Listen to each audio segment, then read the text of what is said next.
Todas esas personas están a nuestro alrededor como testigos. Por eso debemos dejar de lado el pecado que es un estorbo, pues la vida es una carrera que exige resistencia. ¿Puedes verlo? Al igual que cualquier corredor, tú y yo estamos rodeados por fanáticos que nos animan. El escritor de este pasaje bíblico sugiere que el cielo está lleno de grandes hombres y mujeres de fe que nos están animando en nuestra carrera a lo largo de la vida. Ellos fueron gigantes de la fe. Podemos recibir inspiración, sabiduría y fortaleza de esos que fueron antes de nosotros.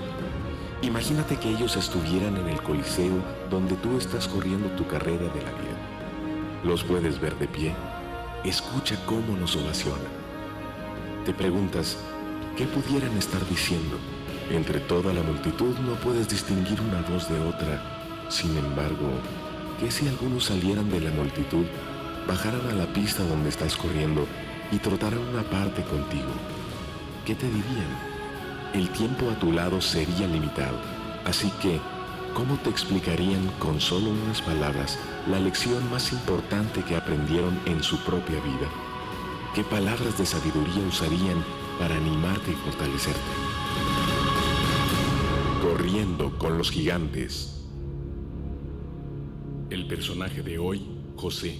No te des por vencido con tus sueños.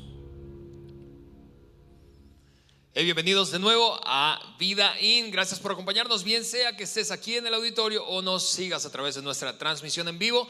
En cualquier lugar de habla hispana donde estés, te mandamos un fuerte abrazo desde aquí, desde el norte de México, en la ciudad de Saltillo. Estamos justo, literalmente, en el medio de esta serie que hemos llamado Corriendo con los Gigantes. Corriendo con los Gigantes. Y algo interesante y que nos emociona mucho de esta serie es que es diferente a otras series que hemos hecho en el pasado en varios sentidos. Voy a decirte, dos sentidos es diferente. Uno, nunca antes en Vida In habíamos tomado un personaje bíblico para compartir de su vida, su experiencia, una lección a la vez. Es decir, cada domingo un personaje y aprender una cosa de su propia vida que pudiera aplicarse a la nuestra. Es la primera vez que hacemos eso. Y en segundo lugar es diferente porque, a diferencia de otras series, esta serie no tiene una secuencia lógica consecutiva. En otras palabras, tú puedes estar llegando hoy y escuchar este mensaje y entender completamente de qué se trata la serie, porque no tienes que ver el primero para ver el segundo y así sucesivamente. Así que si te has perdido de alguno de los domingos anteriores, sí, te animo a ver ese mensaje, escucharlo a través de nuestro canal de podcast o en nuestra página web, pero puedes entender hoy perfectamente de qué se trata lo que estamos intentando hacer en esta serie. Viste ahí durante el video que había un pasaje bíblico. De hecho, es de allí donde tomamos como la base, el fundamento de esta serie. Y quiero ponerlo otra vez en pantalla para que lo leamos juntos esta vez. Mira esto, lo que dice es un pasaje que está en el Nuevo Testamento, en un libro conocido como el libro de los Hebreos o la carta a los Hebreos. El capítulo 12 comienza diciendo esto: todas estas personas están a nuestro alrededor como testigos. Pero ¿a quién se refiere el autor? Se refiere a una lista de personas que mencionó en el capítulo inmediatamente anterior. Es un pasaje bíblico bastante conocido y es conocido como el Salón de la Fama de la Fe. Es allí en ese capítulo anterior donde se mencionaron a grandes hombres y grandes mujeres de la historia bíblica que hicieron una diferencia por lo que representó su vida en términos de su fe, el impacto que causaron en su generación y en generaciones posteriores. El escritor entonces dice: estas personas nos están rodeando. De alguna manera en ese pasaje el escritor implica que tú y yo estamos rodeados de aquellas personas que mencionó que son grandes héroes. Ahora imagina por un momento esto. Imagina que una persona muy, muy, muy importante te visitara y estuviera observándote.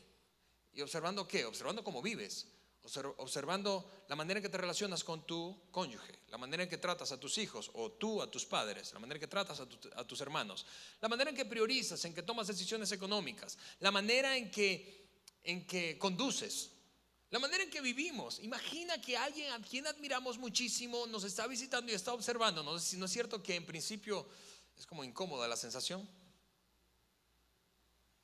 Me tengo que portar bien. ¿Sí? Ahora, piensa eso, piensa en que lo que apela este escritor del libro, la carta a los hebreos, es precisamente en primera instancia el asunto de sentirnos observados. No por cualquiera, sino por aquellos a los que admiramos. Porque eso es al tipo de persona a la que se refiere en el capítulo inmediatamente anterior. Gente extraordinaria. Y él dice entonces, todos ellos están alrededor de nosotros. Y mira esto, eso tiene una consecuencia inmediata. Y es por esa razón, por eso debemos dejar de lado el pecado que es un estorbo. O en otras palabras, debemos portarnos bien, pues. Debemos portarnos bien, porque es lógico, cuando estamos rodeados de gente que nos está observando, sobre todo si hay gente que admiramos, importante, de peso, de influencia, hay que portarse bien. Así que él dice, por eso debemos dejar de lado el pecado que es un estorbo, pues la vida, y me fascina esta última frase, la vida es una carrera que exige resistencia. La vida es una carrera que exige resistencia. Tú y yo estamos corriendo. No importa en qué punto de la carrera estás, tú estás corriendo, yo estoy corriendo. Y esa carrera no es una carrera de 100 metros planos, no es una carrera de velocidad, es una carrera de largo plazo, es una carrera que exige resistencia. Es distinto correr 5 kilómetros que correr un maratón. Exige resistencia. De allí extrajimos la idea central de fundamento de esta serie. Lo que hemos intentado hacer cada domingo es tomar entonces un personaje, un héroe de la fe, de esos que se mencionaban en el capítulo anterior, en el capítulo 11 de Hebreos, y extraer una lección de su vida. Y hemos ilustrado esta serie de la siguiente manera. Imagina que estuvieras corriendo, que estás corriendo en un óvalo, en una pista de atletismo, allí en medio de ese estadio olímpico. Imagina que estuvieses corriendo y estás rodeado, ahí hay gradas y estás rodeado de un montón de gente. Ahí están vitoreándote, echándote porras, animándote. Está lleno el estadio y de repente baja uno a uno esos héroes de la fe y decide dar una vuelta o un par de vueltas contigo. Y mientras corre contigo, mientras corre conmigo, nos comparte la lección más importante que aprendió a lo largo de su vida, en una sola frase. Sería extraordinario eso, ¿verdad? Bueno, es exactamente lo que implica ese pasaje de donde tomamos el concepto central de esta serie. Hemos dicho entonces el primer domingo, el personaje del que hablamos, el que imaginamos que estaba a nuestro lado corriendo y contándonos esa gran lección de su vida, fue Noé. Y nos decía Noé, hey, una sola persona puede hacer la diferencia. Una sola persona puede hacer la diferencia por su generación. Luego el siguiente domingo escuchamos aquí a una mujer hablar de una mujer, una heroína de la fe llamada Esther, para decirnos, Dios tiene un plan para ti. Esa fue la lección que aprendimos de Esther. Y el domingo pasado Juan compartía de un hombre que, aunque tú jamás hayas leído de la Biblia, tú conoces un poco de su historia. Él nos habló de Moisés. ¿Qué tal si Moisés bajara y corriera un poco con nosotros? ¿Qué nos diría? Juan nos dijo, sin duda nos diría, vamos, sal de tu zona de comodidad y deja de perseguir tanto confort y vive por fe, vive tu fe apasionadamente. Hoy vamos a hablar, tal como lo veías al final del video introductorio, de José. Ahora, cuando tú escuchas ese nombre, tú caes en una de estas dos categorías de personas. Tú dices, ¿sabes qué? Yo no tengo idea de quién es José. José de la Biblia, ¿quién? ¿El papá de Jesús o cómo? Tú no conoces la historia de José, y eso está bien. Muchos no conocen la historia de José y por eso voy a narrar un poco y voy a hacer un esfuerzo para narrarla bien, la historia de José. O por otra parte, caes en otra categoría. Tú dices, José, claro que conozco su historia, crecí conociendo su historia, conozco prácticamente todas las aristas de su historia, así que de alguna manera estás allí evaluándome y estás pensando, a ver, ¿qué me vas a decir, Alejandro, que yo no sé de José? Sorpréndeme. No sé si voy a sorprender a aquellos que conocen muy bien la historia, quizás sencillamente voy a repasar cosas que ya sabes y conoces de la vida de José, pero sé algo de su historia, y es que es apasionante. Es una historia extraordinaria, y es extraordinaria en varios sentidos. Es extraordinariamente variada.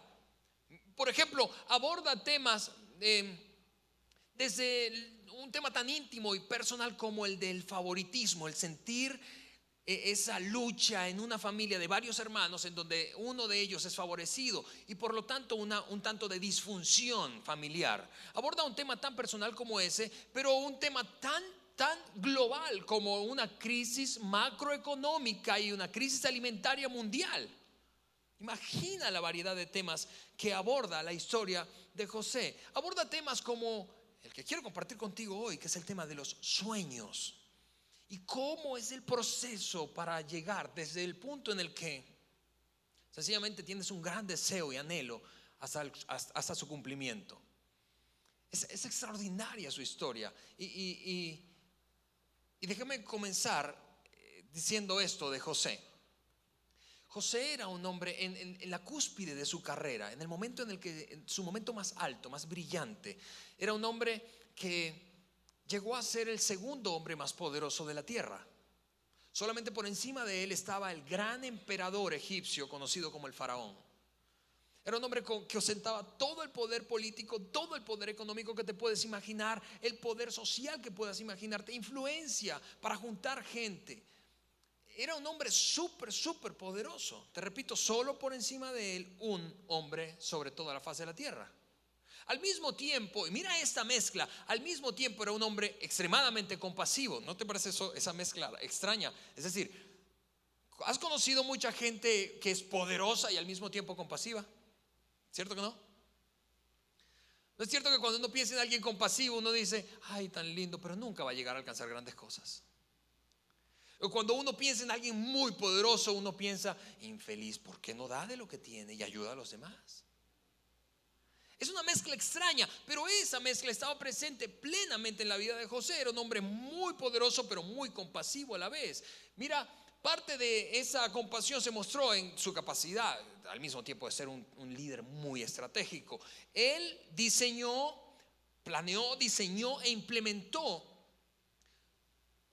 una estrategia alimentaria para solventar la crisis de escasez de alimento más importante de la época en la que vivió.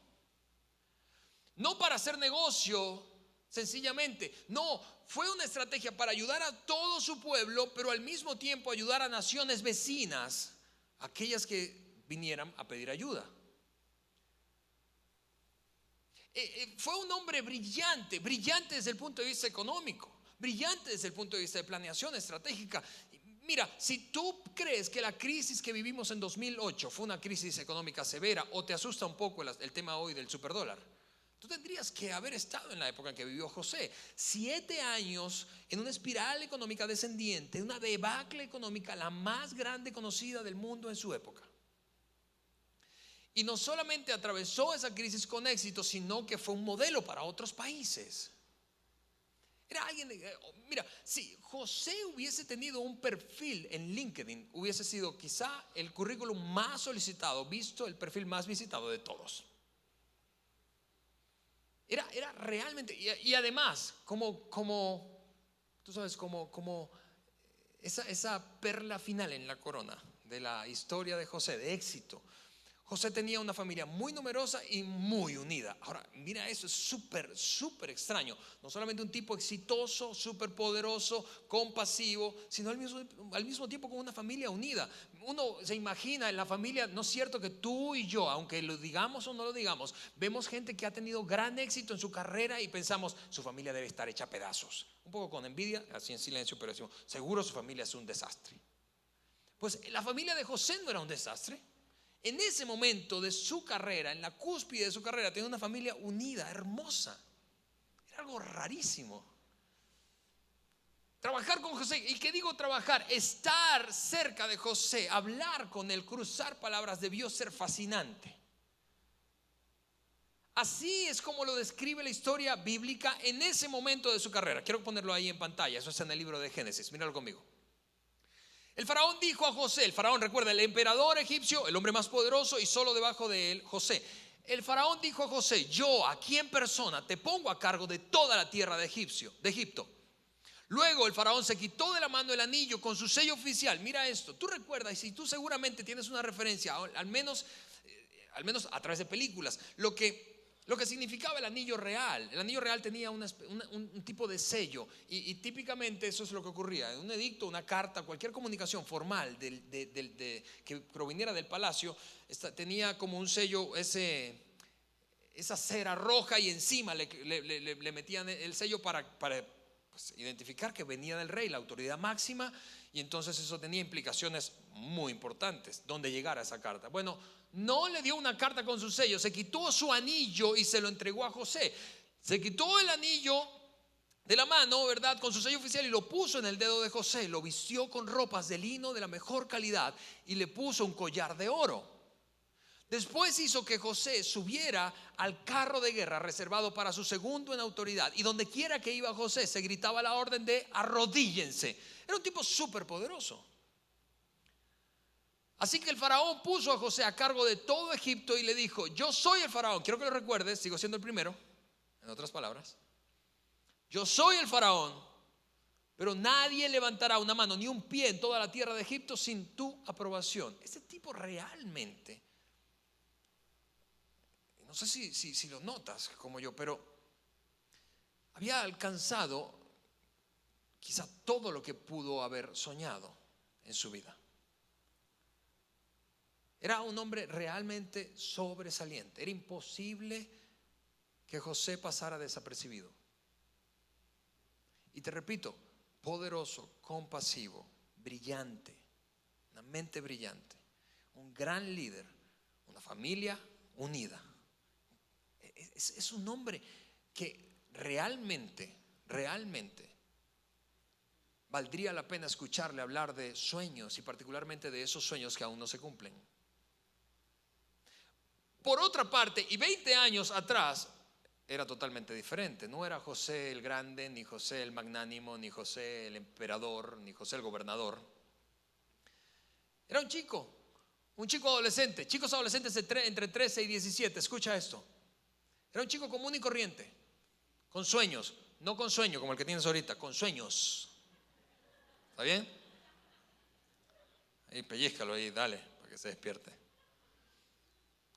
Con sueños, con anhelos, con grandes deseos de futuro, con deseos y sueños de grandeza. Pero un chico común y corriente. Era José, de hecho era conocido, tal como lo dijo Luis al principio de la reunión, es conocido como José el soñador. Pero no había alcanzado nada.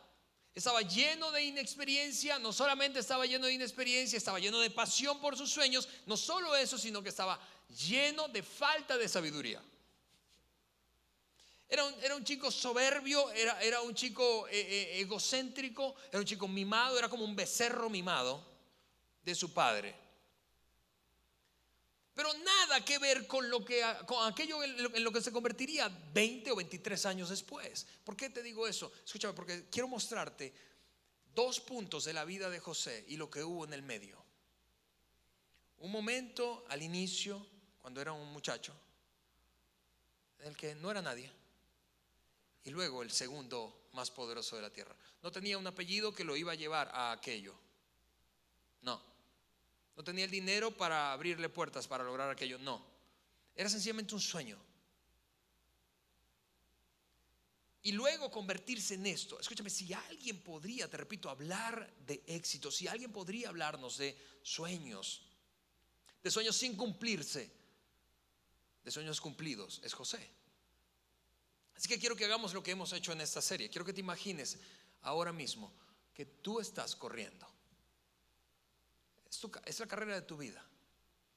Estás corriendo en ese óvalo y baja de repente de las gradas José y empieza a correr contigo. ¿Qué te diría José? ¿Qué me diría a mí? Porque vaya si tiene que decir acerca del éxito y de los sueños. Yo estoy convencido de que nos hablaría de esto. Esta es la lección. Escucha.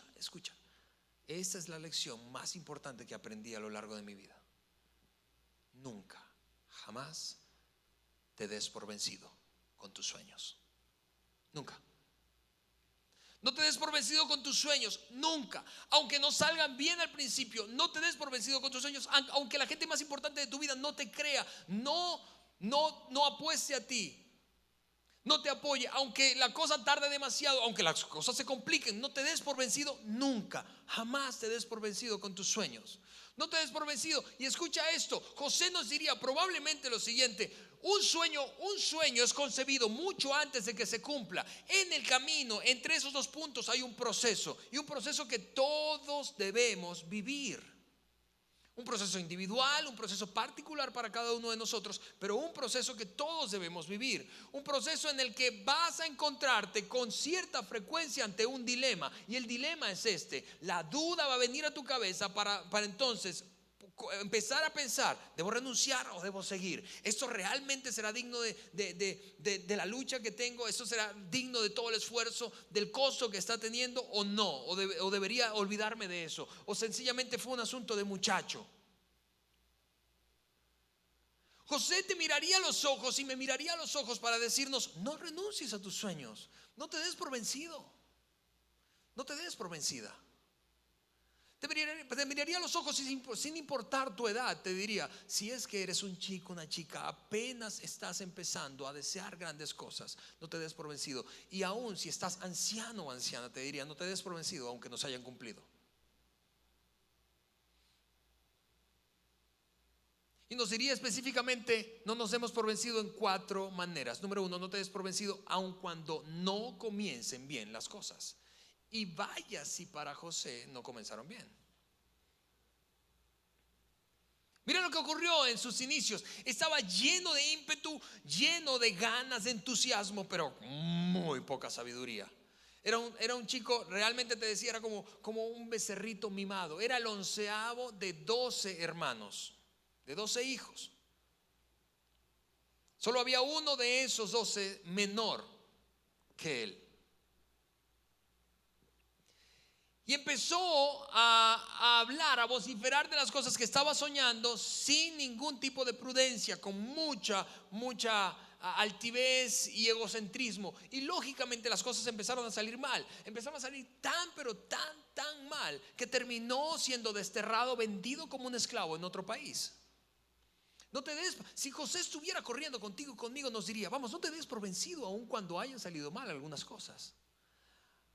Aun cuando en principio, no importa si el principio es ahora mismo, recientemente, o si tus sueños comenzaron hace años, no te des por vencido aun cuando todo comenzó a desviarse. No te des por vencido. Yo sé que es eso, nos diría José mirándonos a los ojos. Yo sé que es sentir que todo se sale de control y que parece que todo está al revés. No te des por vencido con tus sueños, aun cuando en principio no salgan bien. No te des por vencido. Número 2, aun cuando tu familia o los que son más cercanos a ti no te apoyen. No te des por vencido. Aun cuando tus más cercanos no te apoyen. No te des por vencido aun cuando no te apoyen esos que se supone deberían apoyarte. No es cierto, no es verdad que nuestra familia debería apoyarnos. No es cierto que es la gente a la que nosotros le apostamos a que nos apuesten a favor nuestro. No es cierto que es de ellos de quienes esperamos mayor aprobación, mayores porras, mayor aceptación, mayor paciencia y compasión con nuestros errores. No es cierto que es de ellos de quienes esperamos vamos, tú puedes, aunque parezca una locura. José nos diría: no te rindas aun cuando de esa gente no estés obteniendo la aprobación que requieres, el apoyo que necesitas. Y nos lo diría con muchísima autoridad moral, porque él mismo no lo recibió. Mira, déjame, para quienes no conocen la historia y para quienes la conocen, repasar sencillamente un poco la experiencia con su propia familia. José tuvo un par de sueños a través de los cuales relata la historia. La historia bíblica dice que Dios le reveló que iba de alguna forma a jugar un rol de liderazgo muy importante. Él no entendía muy bien cómo se veía eso al final, el cuadro completo, pero sabía que Dios estaba colocando en su corazón un sueño, un anhelo y provenía de Dios, de liderar. Pero imprudentemente, después de que tuvo su primer sueño, fue a contárselo a sus hermanos. Era, te repito, sin ninguna duda, un chico egocéntrico, altivo, soberbio, y viene y le dice a sus hermanos, a sus 11 hermanos al mismo tiempo, le dice: tuve un sueño, y el sueño que tuve fue el siguiente: habían 12 manojos de espigas. Así que imagina espigas de trigo. 12 manojos de espigas. Y 11 de esos 12 manojos se inclinaban ante un manojo que se mantenía erguido. Y ese manojo que se mantenía erguido era yo. Y ustedes el resto. Dime, ¿cómo te sentirías si tú fueses de los hermanos? ¿No es cierto? Así es como describe la relación o el tipo de emociones y sentimientos que tenían sus hermanos hacia José. Eso es lo que dice este tipo de frases, dice el relato de la historia de José. Dice, sus hermanos lo aborrecían, lo odiaban, estaban buscando una forma, una manera y el momento oportuno para asesinarle. Querían matarlo. Constantemente estaban maquinando, ahí viene el soñador. Desgraciado. Vamos a ver qué le hacemos. Tanto que lo tomaron y lo vendieron como un esclavo a un país o a unos mercaderes de un país extranjero. En este caso fue Egipto.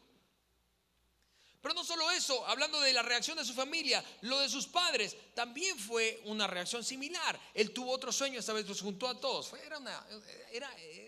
De verdad era el colmo de la altivez este muchacho y no aprendía. Te repito, cuando comenzamos a soñar, cuando tenemos grandes sueños, hay mucho más entusiasmo, mucha más inexperiencia que sabiduría.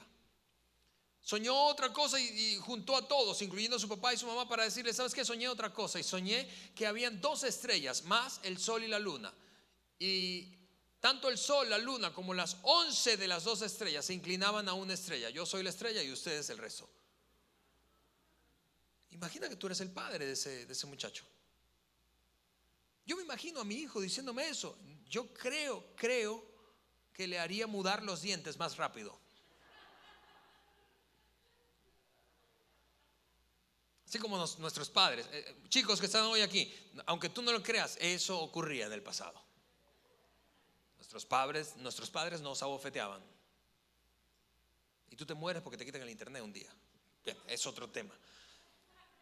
Pero ahí está, la reacción de su familia fue terrible. Sus hermanos, te repito, maquinaron una emboscada, lo tiraron a un foso, lo vendieron como esclavo por muy poco dinero. De paso, se va como desterrado y sus hermanos fingen la muerte en manos de un animal salvaje cuando van a su padre a darle el reporte de que el chico desapareció.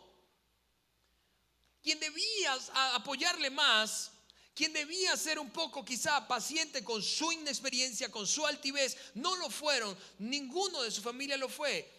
Y José tendría que decirnos, escúchame, estoy seguro que nos diría, ¿sabes qué? Aunque la cosa no comience bien y aunque tu familia no te apoye, no te rindas. No te des por vencido con tus sueños. ¿Cómo manejamos tú y yo la desaprobación de nuestra familia? José nos diría, mirándonos a los ojos, seguramente esto. Escúchame, no te permitas acumular resentimiento contra aquellos que se supone debían apoyarte y no lo han hecho. No te permitas hacer eso. Eso lo único que hará es obstaculizarte y sabotearte a ti mismo. Y no lo haría desde sencillamente la motivación y las palabras románticas. No, desde su propia experiencia. Después de vivir todo aquello, se encontró con sus hermanos y los perdonó. Y les dijo, ¿saben qué? Todo lo que ustedes hicieron, Dios lo aprovechó para cumplir los sueños que tenía conmigo. Así que no tengo resentimiento contra ustedes. No te rindas aunque no comience bien. No te rindas aunque tu familia o tus cercanos no te apoyen. Y déjame, antes de avanzar a lo tercero, yo debo decir que yo he contado con el privilegio de tener una madre, y aquí está mi mamá, que me apoyó pacientemente, seguramente en muchas ocasiones mordiéndose los labios para no decir nada, pero me apoyó pacientemente en mis cambios. Pero cuando estaba yo tratando de descubrir la dirección vocacional, aquello a lo que me iba a dedicar y por lo que iba a luchar y que se convertiría en mi sueño. Y te doy rápidamente un poco de contexto con eso. Yo recuerdo que estaba yo estudiando mi segunda carrera, no porque me titulé 2 veces, sino porque la primera fracasé miserablemente. Y en la segunda estaba a la mitad de la carrera y me di cuenta que no era lo mío. Pero andaba en ese proceso de descubrimiento y finalmente dije, esto es por lo que late mi corazón. No es por la primera carrera, no es por la segunda. Esta segunda la voy a terminar solamente por un asunto de disciplina personal. Pero cuando empecé a dar el vuelco de mi dirección vocacional hacia aquello que realmente ardía en mi corazón. ¿Qué es esto a lo que me dedico? La comunicación, comunicar principios para familias, comunicar principios para ayudar a líderes a ser mejores. Mi fe, esas tres cosas son mi pasión. Cuando empecé a dar vuelco de mi primera carrera, que fue ingeniería en informática, a la segunda, que fue contador público, imagínense, yo contador público, a la tercera, que finalmente es eso a lo que me dedico, el trabajo de asesoramiento a familias, a líderes, trabajo pastoral. Yo sé, ahora 20 años después lo puedo decir, yo sé que esa mujer estuvo allí, mi madre estuvo allí mordiéndose los labios para evitar decirme: ¿hasta cuándo tanta inestabilidad? ¿A dónde crees que vas a llegar así? A ningún lugar. Y conté con el privilegio de tener a alguien que me aguantó y soportó pacientemente hasta que encontré dónde debía brillar. Y también soy consciente de que probablemente muchos de ustedes no han tenido ese privilegio. Pero debo decirte algo, quizás haciéndome eco de las propias palabras de José: no te enganches. Vamos, no guardes resentimiento contra gente que se supone que debió apoyarte y finalmente no lo hizo. No renuncies a tus sueños aun cuando comienzan mal. No renuncies a tus sueños aun cuando tu familia no te apoya. No renuncies a tus sueños aun cuando el camino esté lleno de sorpresas. Mira, la vida de José y ese proceso entre el momento en que empezó a soñar grandes cosas hasta el momento en el que se cumplieron esas grandes cosas, estuvo lleno de sorpresas, lleno de sorpresas. Ese camino fue vendido, te decía, por sus hermanos como un esclavo a unos mercaderes de otro país, Egipto. Cuando llegó allá y empezaron, tú sabes, el mercado local, trata de personas. Ese es uno de los primeros casos en la Biblia de trata de personas. No creas que es un problema nuevo. Ahí estaban vendiéndolo, lo venden como esclavo a la casa del gobernador, no del emperador, que era el faraón, sino del gobernador de una provincia. Siendo vendido allí, le cae tan bien al gobernador que termina convirtiéndose en el mayordomo de su casa. Así que primera sorpresa, soy vendido como esclavo. Primera sorpresa, cuento mi sueño, me va mal, me venden como esclavo. Segunda sorpresa, me venden allá y le caigo súper bien al tipo. Así que esto debe ir bien. Quizás fue una mala experiencia, pero ahora súper bien. La cosa es que la esposa de ese gobernador, la primera dama de esa provincia, empezó a sentirse atraída física, sexualmente hacia José. Así que insistía en que mantuvieran una relación de adulterio a espaldas del gobernador. Ese hombre con fuertes convicciones, quizá otros hombres no lo hubieran hecho, otros hombres hubieran dicho pero ese hombre con fuertes convicciones personales y de fe dijo: no puedo hacerle esto ni a mi Dios ni al gobernador, así que no voy a acostarme contigo. Ella insistía. Y como no obtuvo lo que quería, le tendió una trampa y lo acusó falsamente de haber intentado abusar de ella sexualmente. Así que cuando llegó el gobernador a casa, escucha las dos versiones. ¿A quién crees que le creyó? Sí, a José, porque José tiene una pinta de santo. No, a su esposa, así que metió a al bote, a la cárcel lo mandó. Estando preso, eso es lo que pasa. Mira las sorpresas, todas las sorpresas del proceso, desde que José está soñando hasta el cumplimiento. Todo eso transcurrió, en todo ese proceso transcurrieron 23 años en total. 23 años. Cuando está preso, le vuelve a caer bien, esta vez al tipo que está al frente de la cárcel, es decir, el director de la cárcel. También le cae que el director de la cárcel le dice: por favor, ayúdame a liderar todo ese asunto aquí. Ahora, para poner en contexto, déjame decirte cómo se ve eso. Te metieron al cerezo y le caíste también al director, que te convertiste en director. Sigues preso, sigues presa, pero ahora eres el director. Es una locura eso. Estando preso, él, como no solamente le gustaba soñar, sino interpretar sueños, le interpreta los sueños a dos hombres allí. Uno de ellos logra salir de prisión y se convierte en alguien muy cercano al emperador. Esta vez no al gobernador, sino al emperador. Y el emperador, el faraón, tiene un sueño y no logra que nadie se lo interprete. Así que dice: búsquenme a brujos, adivinos, al que sea, pero alguien que me ayude con este sueño que me está atormentando.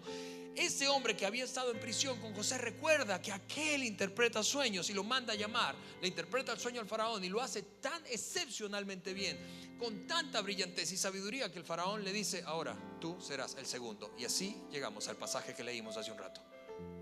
¿Te parece que estuvo lleno de sorpresas ese camino? Fue una locura. Era como una montaña rusa. Así que José tranquilamente nos miraría a los ojos y nos diría: no te rindas. No te rindas aunque hayas experimentado situaciones difíciles, locas, aunque no le encuentres sentido a la vida algunas veces. No te rindas.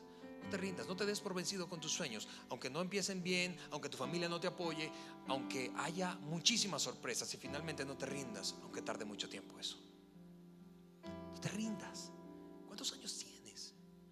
A ver, ¿cuántos años tienes? Chicos que están aquí, algunos de ustedes ni siquiera llegan a los 20 y ya están pensando en rendirse. Algunos no han pisado los 30 y ya han abandonado varios sueños. No te rindas. Y si tú estás aquí, tú dices: sí, pero ya yo no soy un muchacho, Alejandro, tengo 50, 60, 70. Déjame poner en pausa la historia de José y retomar la de Juan de la semana pasada, con ese hombre llamado Moisés. ¿Sabes a qué edad Moisés vio cumplido su sueño? ¿Tienes idea? 120 años. A los 120, por primera vez dijo: el sueño que tuve se cumplió. Ahora, no me digas que estás demasiado viejo. No me digas que ya no puedes perseguir tu sueño. No me digas que ya no tienes fuerzas. No me digas eso. Eso es lo que nos diría José. No me digas eso. No me digas eso. Vamos, abandona la mentalidad de corto plazo. Chicos que están aquí, está inundado nuestro mundo con una mentalidad de microondas. Debo alcanzar todo ya.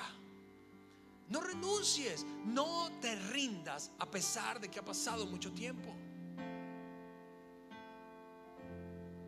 El tiempo se habría ido y ya José está a punto de despedirse de nosotros. Imaginen esa carrera y nos ha dicho: no te rindas, aunque no comiences bien, aunque tu familia no te apoye, aunque esté lleno de sorpresas el camino y aunque tarde mucho tiempo. Y quisiéramos extraerle más de su experiencia, ¿no es cierto? A ver, danos al menos algo más. Quizá nos diría: quiero que recuerdes esto. A lo largo de todo ese proceso, entre este punto en que empiezas a soñar y el punto en el que se cumple tu sueño, recuerda algo: Dios está contigo. Dios siempre está contigo.